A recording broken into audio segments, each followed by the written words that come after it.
My heart is yearning for your love. Happy New Year, y'all.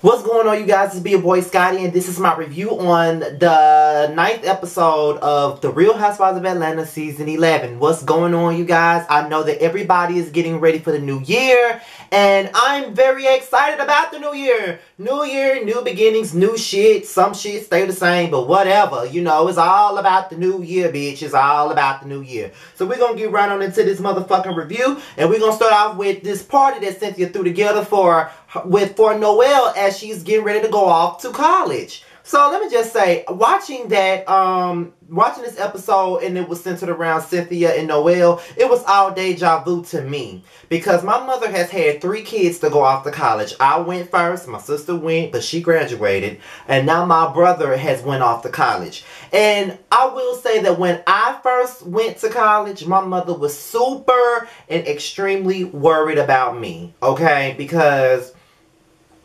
I was not the most social person in the world. I was very socially awkward. I did not have that many friends.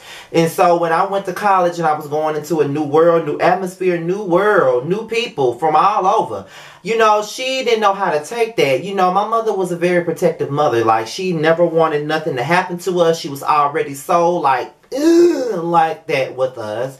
And so, you know, I couldn't really blame her for feeling the way that she did. And, you know, when my sister went off to college, you know, it was the same thing. She cried the whole trip back to the house. And, you know, when my brother went off to college, you know, it was more so the way I felt this time, because we were all worried about him because he had a rough senior year. You know, like I've shared with you guys, he had a lot of things going on with his depression and how, you know, things wasn't working out with that. And so, when he went off to college, we were all worried. We were just praying for him. We were keeping him in all of our highest regards. And when he went to college, he never wanted to come back home. I mean, the only reason why he home right now is because it's the holidays. So, you know, if it wasn't for the holidays, his ass wouldn't even be here. So, with that being said, you know, I get it. It was just like deja vu watching this shit. And, you know, it was like Cynthia wanted her to go, but she didn't want her to go. So, it's like, you know, I want her to go to college. I want her to do well. But at the same time, I don't want her to leave the nest. That's my baby. That's my only baby. You know, it's always been me and Noelle.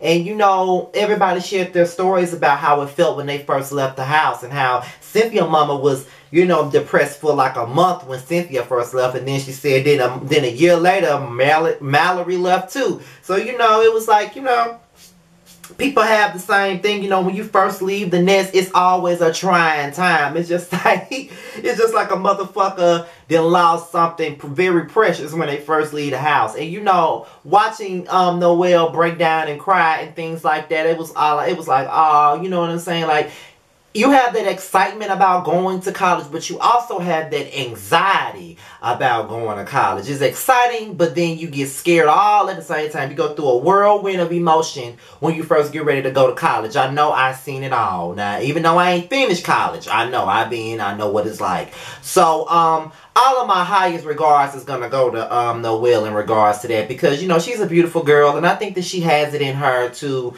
you know, just make it through. You know what I mean? Just make it through. So, we get to Howard, which is the college that Noelle is in, and, you know, they get ready to move her into a dorm. And, you know, that was the best thing about college to me, was living in the dorm. And, you know, sometimes I really miss that life, living in the dorm and just being away from home, you know, all of that stuff. And sometimes I wish that I could redo my my college experience, you know, because I only stayed in a dorm for like 1 semester. But then when I tried to transfer to another school, and that big fiasco happened, I ended up going to another school. It was a commuter school. They didn't have any dorms at the college that I was at that last time. So, you know, I was like, damn, I wish I would have been living in a dorm. I wish I would have been doing this. I wish I would have done that. You know, all types of things. And so, you know, moving into that dorm, it was like refreshing. You know, it was weird that very first night because I didn't know what to expect. But you know, moving to a dorm is fun. You know, you never know who you're gonna have as your roommate and all of that stuff. But you know, with my situation, one of my best friends and my cousin, you know, my cousin was my roommate. You know, he was just like a best friend to me, so you know, whatever. So we knew everything about each other. So, you know, he was my roommate.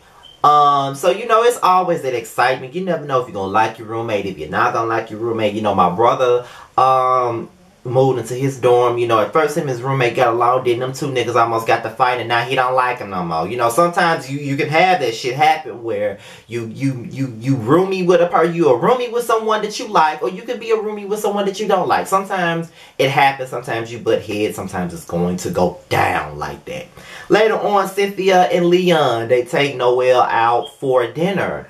And, you know, Noelle was just basically saying how scared she was. And Leon, I'm going to call him Leon. Leon gave her a good speech about how this is a new time for her. And even though you're leaving the damn nest, it's always good to experience something new. And this is all this is for her. This is something new for her. And, you know, we can't expect for her to get over it right away. I mean, she ain't number 18. She ain't never really been away from home like that. And so, you know, I think that we should all cut her a little bit of slack. You know, Cynthia got to cut that umbilical cord away from her. You know, I know that you know, she's used to clinging on to Noelle because that's all she's ever had was Noelle. So I understand that. And, you know, I just hope for the best for Noelle, to be quite honest. I really, really do. I think she's going to do swell in college. And she got great parents in Cynthia and Leon, and I just hope that she continues to soar and do good things. And just seeing those flashbacks of Noelle, you know, of her growing up on the show and all of that stuff, that was beautiful. And I was like, oh, look at Noelle. I feel like she my little sister. You know what I mean? Even though I used to take a lot of time dragging her mama for season after season. These last couple of seasons, I really ain't been dragging her mama like that. But you know, it is what it is. So, my best wishes goes out to Noelle. So Shamari, her and Dawn, her mom, they sit down and they talk, and you know, they basically talk about the past and how, you know, Shamari's mom worked 3 jobs. She took care of 3 kids, and you know, a lot of things that Shamari needed to know. You know, Shamari had to find out on her own because her mother wasn't around like that. And you know, in this instance, it's not like she wasn't around because she wasn't taking care of her. She wasn't around because she was taking care of her. And you know, sometimes parents can be so in tune with trying to take care of us and trying to put food on the table, make sure we got the things that we need, and sometimes the things that we want. They try to make sure that we have everything, and they sometimes miss the point. You know, sometimes it's not all about the money or the finances. Sometimes it's all about the time and the effort that you spend with us. So, you know, a lot of the times, you know, my mother was kind of the same way. Like, she didn't work like 2-3 jobs. You know, my mother works for the Postal Service. So, you know, she would work late hours and shit like that. And when she got home, she was tired. Sometimes she didn't want to cook. You know, sometimes she didn't want to be bothered. And some things I just didn't bother her about. Because she was busy trying to provide for us. You know what I mean? And sometimes, like I say, sometimes parents do forget that shit. You know what I mean? Like, you know, they so hard up on trying to be everything to us and forget that they don't have to be just everything. Sometimes we just need somebody to talk to. And you know, I love that conversation between Shamari and Dawn. And you know, Dawn helped her take care of her kids, so it is what it is. So Nene and Greg, they invite all of Greg's kids, including Bryson, although Bryson is not Greg's son, but he has raised Bryson from the moment, you know, he came into his life. And, you know, that's the only man that Bryce really considers as her father. And so, as his father. So, you know, they basically told them about the colon cancer. They took the, you know, they did the surgery. You know, they got rid of all of the cancer. But they, you know, was talking about tumors and how he got to get a colonoscopy. I think that's I don't know if I pronounced it right, but you know, some men don't want to do that. You know, some men are too fragile in their manhood, and sometimes they don't want to do that. Like, you know, I didn't want to bend over and let nobody stick nothing up my ass and all of that stuff. And you know, Bryson was like, well, you know, I ain't getting no colonoscopy. And then Nene was like, okay, now let's not be ignorant. You know, basically, let's not be ignorant, nigga. Sometimes, you know, we sitting up here having this conversation and we're talking about our health as men, and you want to sit up here and talk about what you ain't gonna do. Look at your damn daddy, nigga. You know what I'm saying? He had to get that shit so he can know what the fuck going on. You need to do that. I need to do it too. Now, we ain't gonna go there. But at the end of the day, we need to, us as men, we need to be more aware of what's going on with us. While I'm sitting up here complaining about the fact that I'm growing a small gut in my stomach and talking about I need a tummy tuck. I need to be trying to go to the doctor and see and just make sure that I'm good. Although I feel like I'm good, there's no, you never know. So it is what it is. We just got to be, as black men, we do have to be more conscious about what's going on in our bodies. We have to be able to do certain things. Fuck all that manhood shit. Your manhood don't mean shit when you sick, okay? So fuck that. You know what I mean? So Candy confronts Mama Joyce about the whole lemon comment. And Todd has been mad with Mama Joyce ever since she made that lemon comment. And Mama Joyce is like, well, I was calling you a lemon. I was calling you a lemon. And Candy is just as confused as the rest of us are, because I'm sitting up here like, girl, what the fuck do you mean? You know what I'm saying? How the fuck is she the lemon? Well, I felt like I gave birth to a lemon and you and Ty came together and y'all made lemonade. And I'm like, Mama Joyce, you and the Dora the Explorer ass wig, you can make my motherfucking dick itch sometimes, okay? Like, you can really do the most, and you are just making this. As you were making this shit up, all I could think about was, it seemed like this was a scheme by Todd so he can come to you with the bullshit. Mama Joyce, baby, you are full of shit, honey, okay? Then later on, Candy brings Mama Joyce and Todd together, and she pretty much apologizes to Todd or whatever. And Todd's whole thing was, I was mad that you went to Portia and said that to her when we weren't even getting along with her and all of that stuff. And I just thought that we were in a better, headspace. We were in a better place. And she said, well, we are in a better place. I was calling Candy and Lemon, and Candy was like, you are not Beyonce, leave the lemonade alone. Just like she ain't Danny Kane, leave the lemonade alone. But they eventually got past it, and I'm like, listen, I don't give a fuck about this Mama Joyce and Todd shit. Now y'all just pulling shit out your ass at this point. Okay? Y'all are really pulling shit out your ass at this point.